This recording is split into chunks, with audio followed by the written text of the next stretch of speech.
Would you like to know what it's like to work in a GP practice as a GP registrar? Hello Success Nation, this is Dr. Erwin. I have high performance great habits to lead a happy and successful life. In this video, I'll talk to you about my first week in GP practice. If you've not already subscribed, don't forget to subscribe for new video every Thursday. I've just started a new training job in a GP practice in my ST3 year. And in the GP practice, when you start a new job, usually you have 2 weeks of induction. So I'm still in the period of induction, and I've been sitting down with some other members of the staff, including practice nurse, audiology, GP partners, and then getting my login set up for the system. In this practice, we use a vision system. On the first day, I had a practice meeting with the practice manager and the two other registrars who were also starting on the same placement. And then the practice manager gave us an overview of the practice, gave us a little tour of the practice. It's a very big practice, and we also met one of the GP partners. So the way the practice works is by telephone triage, and there's a very effective use of clinical resources in this practice. So if a patient has a medical problem, then they book a slot for one of the GPs to call them, and then the GP can actually address the problem on the phone. If need be, then we'll book an appointment to see the patient face to face, or would actually refer for an appointment with one of the advanced practitioner nurse. We have also physio in the practice and pharmacists as well. So there's a good system in place for patients to be seen. On the second day, I had a tutorial with my educational supervisor. So we went through the portfolio. As you know, the e-portfolio is a big component of MRCGP. So we went through the personal development plan, learning objectives for the placement, and what I expect to gain from this post, and what is expected from a GP registrar, and how we're going to organize the next few months. We also talk about practicing for the CSA and strategies for feedback, and then what are the good use of SDL, arranging to sit in outpatient clinics such as ENT clinic, dermatology, and plastic surgery. So these are some of the opportunities that you can use the SDL.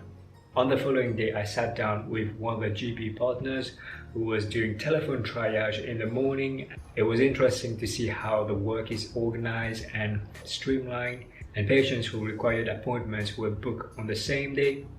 This week, I have sat down in a clinic with a practice nurse, seeing how she actually organized her work, what are the sort of patients that she sees, and what are the treatments that she can actually administer.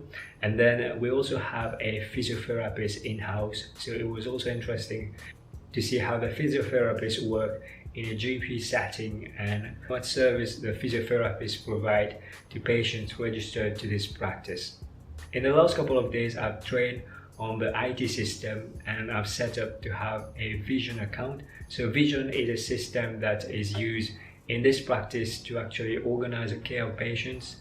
So this morning I had a session where there was a list of test patients, so patients who are fictional, just for me to get around to how to use a system so that I get used to using Vision and as if it was a real clinic. So this is what I've been doing this morning. And then next week I have 2 more days of induction, where one of the days I will be going with a district nurse, and then the other day is a baby clinic. On Tuesday I will be sitting in with the midwife to see what the services provided by the midwife in a GP setting, and then we have our first VTS for GPST3, so that would be a good introduction of ST3 year. On Wednesday I start seeing patients. Usually when you start seeing patients in a GP practice, they'll start you on sufficient time per appointment. So I'm starting on 30 minutes appointment, which is quite a good amount of time for me to use a system and to take a good history, examine the patient. Then after I get used to seeing the patients and writing everything on Vision system, then the time will be reduced per appointment. So this is so that when you start, it's easier for you to get started and you don't feel stressed that you're running late. So usually what happens is that they start your half an hour and then reduce it to 20 minutes, 15 minutes, and then ideally 10 minutes, so that you get used to 10 minutes appointment for the CSA.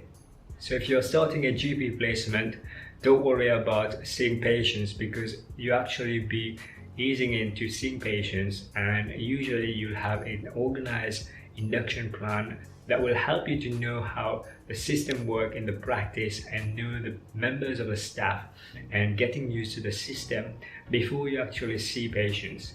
So if you have any trouble, then you can always speak to your educational supervisor.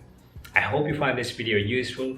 Give it a thumb up if you like this video, and don't forget to subscribe for a new video every Thursday. Take care everybody, bye bye. So I'll show you the room. So this is the desk,